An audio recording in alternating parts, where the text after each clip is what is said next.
She was very, very intuitive, came out an old soul, started telling me when she was about 4 that she wasn't going to live to be an adult.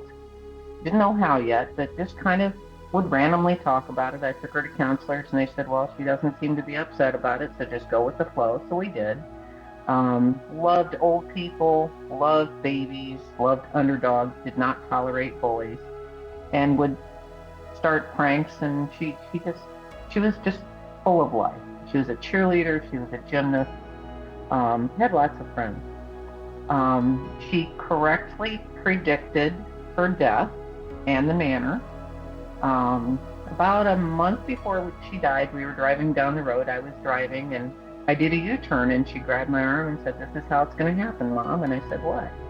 And she said, "The car accident I'm going to die in. It's going to happen on a turn. I'm going to get hit in the side. I hope my face isn't messed up. Will you take me to Tanner when I'm dead?" And I'm like, "What?" And she goes, "Weekend at Bernie's, Mom. We'll just go in. Nobody will know."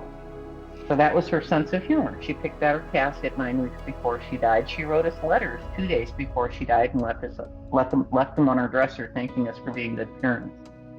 And she was the passenger in a car accident. Her best friend was driving and survived, and Jilly was killed instantly at the age of 19.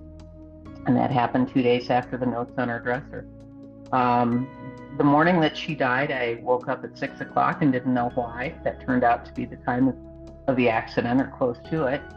And on the way, we didn't know she was gone yet. And she had spent the night at a friend's house. And she had actually drawn the scene of the accident in art class when she was a junior in high school.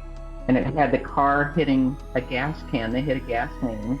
The car was in a dump, and the accident was kitty corner from the dump. And over in the far corner was the Twin Towers with an airplane flying into them. And I'm like, what does that have to do with anything? That's not November 19th. I didn't understand the connection. The last kids she spent the night with were twins whose birthday was September 11th. And she drew that 2 years before she died.